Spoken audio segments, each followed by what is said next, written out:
What's up, guys? Welcome to another episode of Poker Coaching. We're going to continue in the $530 marathon.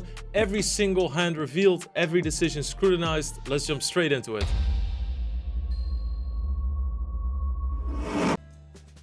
So yeah, next week during Paris, I'm only going to post vlogs, but I'm going to post a lot of vlogs. So I have my camera guy for 6 or 7 vlogs if need be.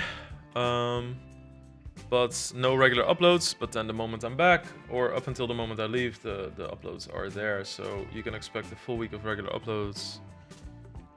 You know, it's a fun learning game. YouTube. I think I'm just gonna jam. I unblock ace-x, hero calls, which is great. Double flush draw on board.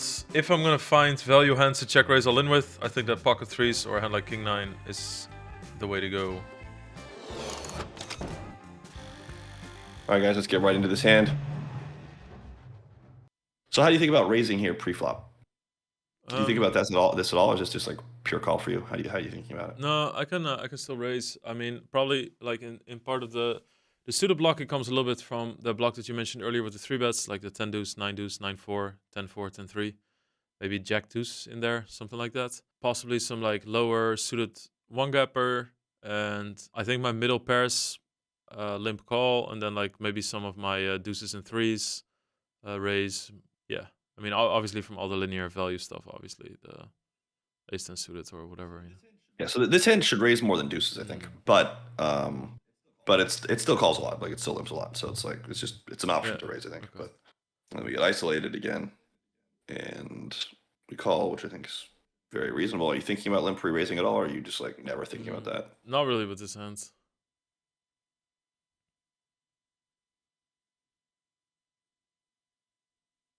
So what are you thinking about here? I think that's a big mistake.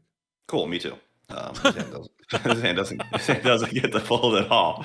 So yeah, we just call every time. Oh, that's a bad one. We're getting raised into a lot. Gotta deal with this. Yeah, this fucking guy, like I was just like, wow, this guy is just subscribed to fucking raising the small blind only strat. I was amazed. This guy has like a 95 ability shark scope, 300k up. It's like a fucking from 0 to a space station line up, and he's by far the most aggressive small blind I've ever seen in my life. Well, now you've got some tools to deal with him, right? So you could, how to think about 3-betting and with the perimeter of the continuing strategy. So maybe he's 3-betting because you're playing too much call fold, or maybe he's not 3-betting, but maybe he's raise first in is high because the metagame, his opponents are not using a 3-bet strategy that is a problem for him. So he just gets pure equity realization. That's kind of funny, like, if he watches my stream and he's like, okay, the first hand's a 3-bet, doesn't do it. Second hand can 3-bet, doesn't even consider it. All right, I'm just pounding on this guy, Yeah, it's possible, for sure. Instant exploit. That's probably a call, no? With the 4? So this one's a little different just because most of your range is going to be overcards to the 5. So like on the one hand, you want to make sure you don't overfold, but on the other hand, you have to make sure you don't overdefend. And in this situation, you're going to be using something like a 25% fold on the flop. And you don't have many hands with a deuce, 3, or 4 in them, but those are going to be the first hands that are going to be eligible for folding because you're going to want the overcards to the 6 and the 5. And like it's true that the 4 is 3 to a straight. Like, yeah, that's true. But it's also true that you're always going to you're almost always going to have something like that. So I'll give you some examples. You don't have many deuces, 3s, or 4s, so that means like everything's going to have a 7 in it, which is like that's 3 to a straight too, but it's just better. If it doesn't have a 7 in it, then it's going to have an 8 in it, which is pretty good because it's an overcard to the 6 and it's still not that far off of 3 to a straight. Once you get to a 9, now you're making with another overcard. Now you're making straights to the king, right? You have queen 9, jack 9, whatever. So I would fold 10-9 here. I would fold this hand, but you've got to make sure that you figure out a way to fold a quarter of your range. And generally speaking, I think this is going to fit the bill. So as opposed to like the ace 6-6, which is like you just don't have anything on ace 6-6. There's no straight draws. Like it's just a high card defending strategy, really. So so this is a good fold here, I think. Good. Maybe I'm a bit paranoid as well about. So we limp, we stab, which we could do. Yeah, I probably mix this one. Yeah, that's cool. That's cool. That's what I would do. So what are you thinking about here? I think that Broadway cards generally are going to be in my favor here. So I think it's a good in general, a good way to pressure 5x, some of his 6x, straight draws, ace highs. I like checking. So I can say why I like checking. So I like checking because I would actually prefer to have my value betting like when I check, I want to think about, or when I do anything, you kind of want to play the game tree through in your head, almost like a chess player, but you don't have to think the moves through that far. So in this situation, your opponent has a lot of queen X still. Okay, like they have a queen, they have a 6, they have a 5, right? That's like a lot of their range because they call with pairs on the flop. Your opponent could obviously raise with the queen on the flop, but they don't have to, so they have a lot of queens still. So when I check a really strong hand, I like actually having the queen available. And the reason I like having the queen available is because when I have a really strong hand and I check, I want to check raise, right? I want to check raise. So if I'm going to check raise Jack 6, then I'm unblocking the queen X block, which is where my value is coming from when I check raise. Yeah, you don't have that many candidates for that. No, I don't. Yeah, so that's why I kind of like looking at it. I kind of want to check. When I have a 2 pair with a queen, I actually prefer betting it, which is counterintuitive for some people. But if I check it and he bets, I raise, it's probably gonna fold. And then when I have 2 pair with the queen, like let's say you had queen jack or like queen 5 or queen 6 or something, well, your opponent's more likely to have, if you have queen 6, your opponent's more likely to have a pair of 5s. He's probably gonna check, right? When you have jack 6 or jack 5, your opponent's slightly more likely to have maybe a pair of queens and bet. So I don't like check raising a 2 pair queen X 2 pair as much as I like check raising like a 2 pair Jack X here. So this is like, for me, this is like one of the ones I really like to check. Yeah, it makes a lot of sense. Once I decide to bet, this is probably an eligible sizing. Pot's probably reasonable. Larger bets are also probably reasonable, probably good. I think that this is like a viable sizing choice. I don't think it's non-viable or anything. Okay. So do you think about 4-betting here at all? Do you know, how do you think about 4-betting? How does that work for you?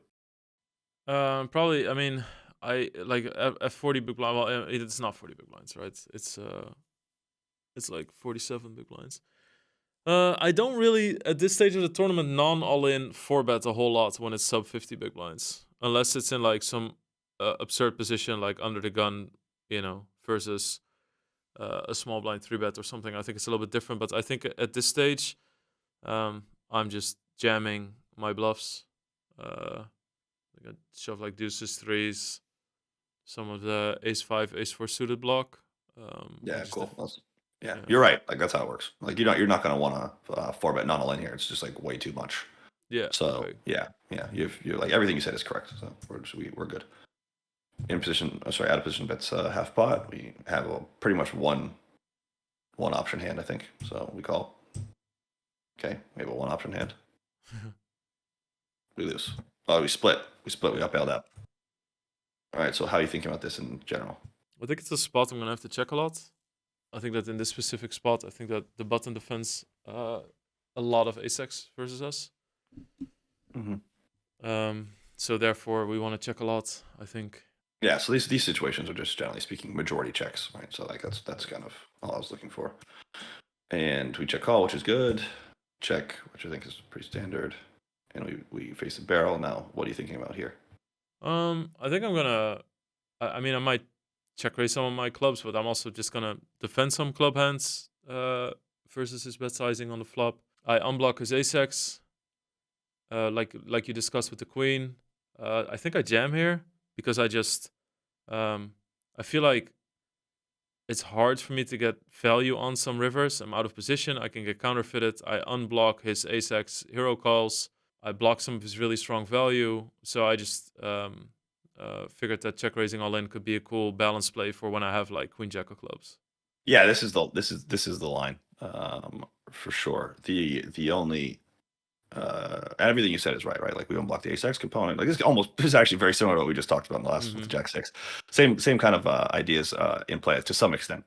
The only caveat is that you're not going to be jamming much at all, really, with the hands, with the bluffs that you mentioned. So that's the only part that you got wrong. As you talked about jamming like the queen jack of clubs, right, or the queen 10 of clubs or the jack 10 of diamonds. Presumably you would jam that as well.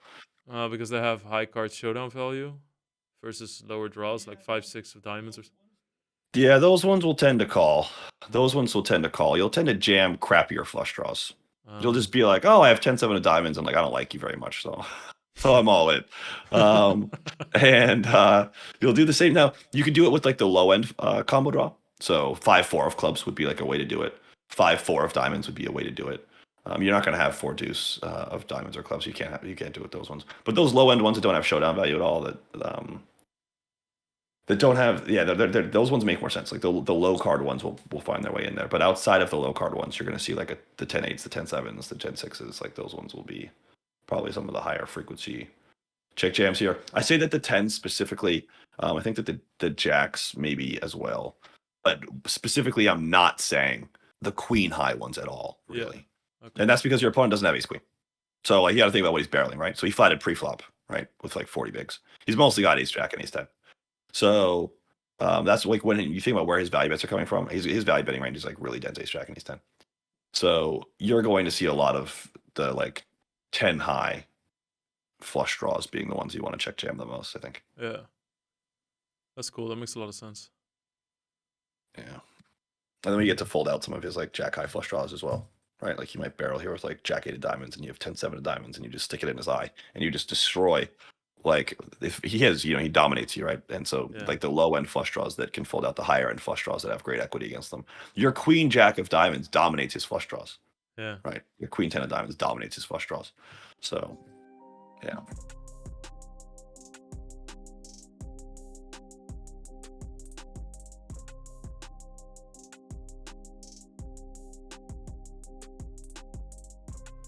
Man, I've been hitting some great turns. I mean, I busted all my tournaments, but I have a good stack in this one at least.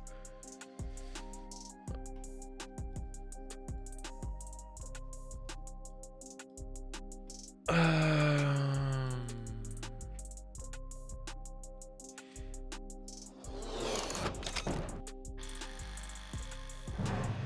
he goes.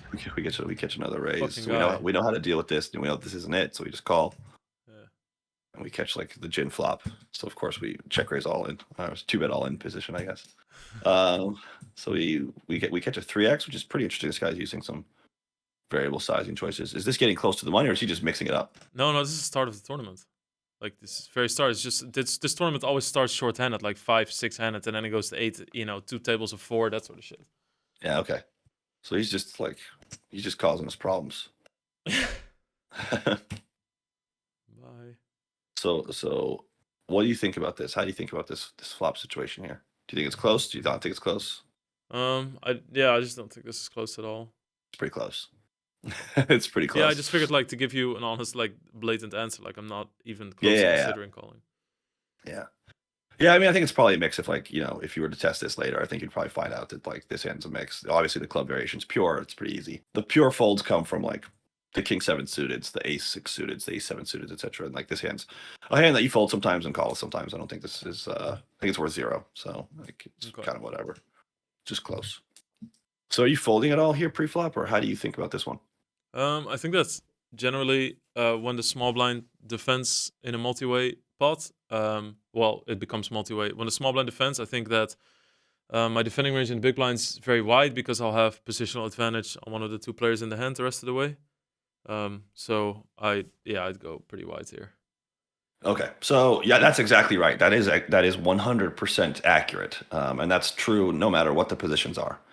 So I'm glad that you gave me that answer because it's true. That said, this hand sucks. So this is a pretty, this hand's pretty far down. So even though that strategy is correct, so like I'll give you some examples, right? 5-2 offsuit's a call. Okay, every suited hand is a call. Okay, now if we make the positions like cut off opens button flats, like some of those hands will come out. So the small blind flattening is a key thing to keeping our range wide. But Jack 3 offsuit's still going to end up being a fold. It's going to be like up at like Jack 6 or Jack 7 or something. Like this is still too far down. Hey. Yeah, so it's a good scenario now for sure. So how do you think about multi-way pots? We like it's been a little while since we talked about this. So how are you thinking about dealing with this situation when he bets like this? Okay, so what I think is really important to remember is look at the opener pre-flop and decide if his range is capped or not. I think him checking this board means his range is dust. He's supposed to bet this board quite a bit, but at least with most of his strong hands. Yeah. So then we start focusing on the small blind's range. I think that the small blind does pretty well on this board. He's obviously going to have quite a bit of spades and some connectivity around the jack and the 10. He's going to have quite a bit of jack x, 10x, but I mean, he doesn't have jacks, he doesn't have 10s. He has 5s and 3s though, but those are by far his strongest hands, and jack 10 off, jack 10 off, yeah, and jack 10 suited. But yeah, I think that he's still going to stab this board a lot because he also has a lot of like queen 8 or king 9 or that sort of stuff, Yeah. So what do you want to do? You think about raising? You think about calling? Or Yeah, raising. I definitely want to have some raises. I think I also want to have some raises because I'm gonna have some like straight draws around the 5 and the 3, or some gut shots myself that might be. So I would mix this hand between call and raise. I think raising is not stupid. Having a 3 is relevant more because of the thing that you don't think about, which is that the in position player, when they have a really strong hand here, it's probably pocket 3s. And that's because the in position player checks back a capped range, just like you said. So the in position player does not check back pocket 5s or pocket 10s or even really much pocket jacks on a board like this. The in position player cannot check back aces through queens. They can't check back ace jack, king jack, or queen jack, really. So when in position has a strong hand, it's probably pocket 3s. So you block yourself from being like absolutely smashed by the in position player, which is like kind of nice when you're raising. So that's a good thing about two betting like the 2-pair block that has a 3 in it. The shitty part about two betting this hand is that you've got a jack, which is where like your value is going to come from when you two bet against Russ. So like I'd rather two bet like 10-3 than jack 3, for example, because I don't think that like you're going to two bet and then get called and then make a big bet on the river, and then the guy's going to flip up a pair of 10s and it's like, oh yeah, that makes sense. Like probably not, but a pair of jacks, sure. So I think a lot of your EV is going to come from this pair of jacks block that you unfortunately do block. And then lastly, I do think you actually have a pretty viable way to realize like I think you have like pretty big payoffs when you call with big hands here. And the reason I think that you have big payoffs when you call with big hands here is because because you're in the big blind, you have to call so often here with like the capped part of your range. So we know that the in position player is capped, right? And we're getting a really good price. So what are you going to do here if you have like 10-8 of clubs? Yeah. Probably call, right? Yeah. I mean, probably call. Flush draws, call. Like you got a lot of flush draws, and so that means when spades don't come in, and then you make a pair with a flush draw, you'll have a bluff catcher. You'll have a pair of 10s on the river, which will be a bluff catcher. You have jack X, no kicker a lot, which will be a bluff catcher. You may have a pair of 5s sometimes, which will be a bluff catcher. You may have a pair of 3s sometimes, which would be a bluff catcher. You'll have straight draws, which on certain rivers will produce bluff catchers. They'll produce straights, but they'll also produce a pair of 6s sometimes or whatever. So your range ends up being really dense bluff catchers. The small blind player tends to know that. I mean, it's a multi-way pot. You're in the big blind. You call the small bet. You have a shitty pair a lot. I mean, it's pretty obvious. So you catch a lot of aggression from the small blind across the rivers. So I think that you end up with like decently sized payoffs on the river when you call the turn with big hands. So you can raise the turn, which is it's really good. Like raising the turn here is good, but you should also probably, I think, flat some stronger hands here as well. So you raise, he folded. That's cool. I think bluff raising here with a pair of 3s is also an option. Again, for the same kind of reason. Like this player, we have a difficult time using blockers to manipulate this player's range, but we have an easy time using blockers to manipulate this player's range. This player has a strong hand when he hits this 3. So you can eliminate the probability that you get boned by this guy by just two betting the 3x block. And the 3x block is not a very plus EV calling block for you, obviously. It's not great to call it the 3x block. You've got the 5x block, the 10x block, and the jack x block. And even the 5x block doesn't feel awesome to call like with the whole thing. It's just like you're going to have a lot of bluff catchers if you do that. So two betting the 3x component of your range here, I think, makes a lot of sense. Oh, that's cool. Yeah. Thinking about leading on these types of boards at all? You're just pure checking, never thinking about leading? It's actually something that I never do, but I should really start considering on the 2 Broadway flops. The 2 Broadway card flops when I flat the small blind. I never do though. Yeah, I think that like it's for me it's always tricky. Like the 10's are really, really, really good for the small blind typically. So it's you do see some leading here in situations kind of like this, generally speaking, when the board's good for the 10. Oftentimes it happens more on the boards that are actually 10 high. But the 10 is like just a really good card for the small blind flat, generally speaking. So all right, so we face a small bet, we check call. You thinking about raising at all, or I think I think that raising is viable. I do realize that it's a board that we have really strong hands on. All right. Seems fine to me. There may be a little bit of call there, but I think mostly folding is the play there. This guy really likes this 3x size. Off of 40 as well, just. So are you thinking about folding this hand at all pre-flop or never? Not really, no. Okay, I think this hand makes us to fold. This hand might even pure fold, so I think you want to start thinking about folding this hand. Because of the 3x, right? Yeah. So the defending strategy gets tighter, and but then threes is a pure call, I assume, or I would fold deuces. I'd mix threes, and I'd probably flat fours. okay. Yeah. That's cool. I'm not perfect either though against this. Like it's not like, but yeah, I think that's like a logical way to start to tighten the range up. I think this is defensible. Took a shot at it. It's okay.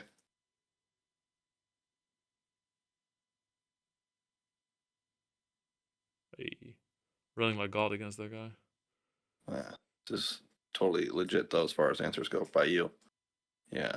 So. I mean, this could have been a 3-bet candidate. Yeah, it's an option. Yeah, it's like it's one we could maybe consider. How do you think about the flop? How are you thinking about the flop?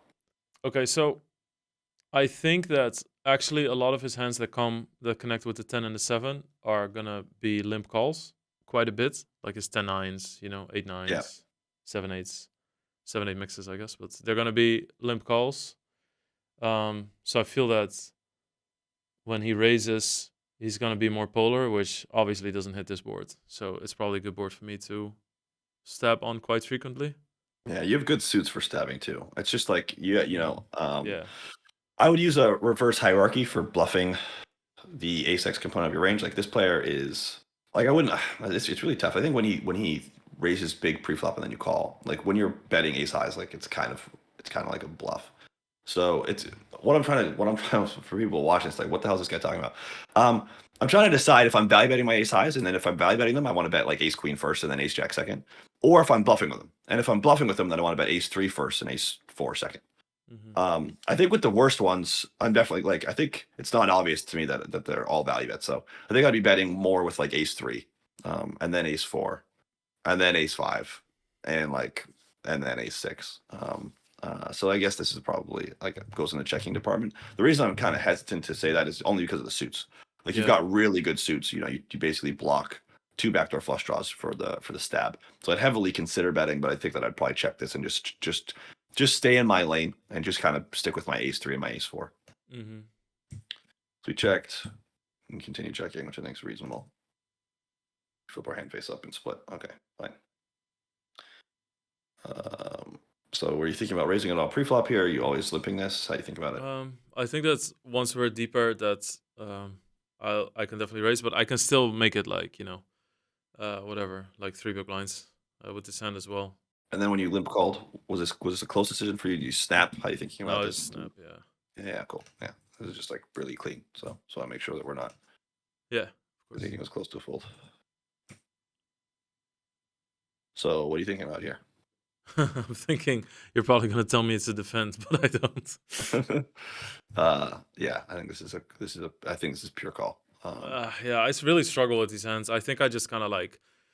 I think generally I just sort of like throw up my hands in the air and just massively fold these spots, which is not great. Yeah, so I mean, like, when you and I'm actually, let me see. I'll remember for later. But what I'm thinking about is I think that me and you going over defending versus bets in 3-bet pots seems like this is this is an area where maybe we can do a little bit of work. These like how close is this for you? Like it feels like it feels like I'm making a mistake. So I'm folding this. I feel like that I'm just like I said, when I fold this, I'm like that's probably a mistake, but I still just sort of like do it just to save myself headache, which is one of the worst things you can do in poker, right? Because I just need to learn how to solve the headache on the turn and not just avoid it. Yeah, the thing is like okay, so let's I'm just gonna ask a couple questions. Like if the board's king 10-5, what are you doing? Folding. Folding, right? Yeah. Folding, right? Okay, that's what I figure when I look at this. So the ace 10-5 is really hard, like even for me, because the like when I'm trying to think through, like I'm trying to think through the models, and the ace high boards have much higher fold percentage than like NBF, generally speaking. So this might be a good fold on an ace high board, but it's only going to be a good fold on specifically the ace high boards. So what I mean is, like, if the board's ace 10-5, this might be a good fold. I don't know. On ace 10-5, this might be a good fold. On king 10-5, this is a bad fold. On queen 10-5, this is a bad fold. On jack 10-5, this is a bad fold. On queen jack 5, this is a bad fold. On king queen 5, this is a bad fold. On king jack 5, this is a bad fold. And I know that. So on ace 10-5, this might be a good fold. This might be a good fold. But it's that kind of a thing where the fold percentage gets like much higher. Like, not a little bit higher. It gets much higher on these ace high boards. So this might be a good fold, but like, it's like, that's why it's so natural for me to, like, my first instinct is to say call, because I know that like on every single other double Broadway board it's gonna be a call. But here it is close. I think folding's reasonable. And yeah, on the other board, I don't expect it to be close at all. So that's why I was kind of probing, like, okay, like, how are you differentiating between ace high flops and the other flops? Yeah. If yes, then okay, like, you know, you're doing pretty good. Yeah. But if no, then like you're just folding too much. So yeah, I think that's a good point to call it. That's a good takeaway. Perfect. Cool. All Awesome. right, thanks a We'll lot, wrap it brother. there. Yeah, cheers, man. Talk soon. All right, I think that's a great point to cut it. I hope you really enjoyed this format. We're gonna go on until the tournament's finished, and going over every single decision is so valuable for me. I hope it is for you too. Of course, you can find BBC's links in the description. If you have any other questions, me or BBC will get back to you. Drop a comment down below. And if you appreciate the content, make sure you subscribe. See you guys next time.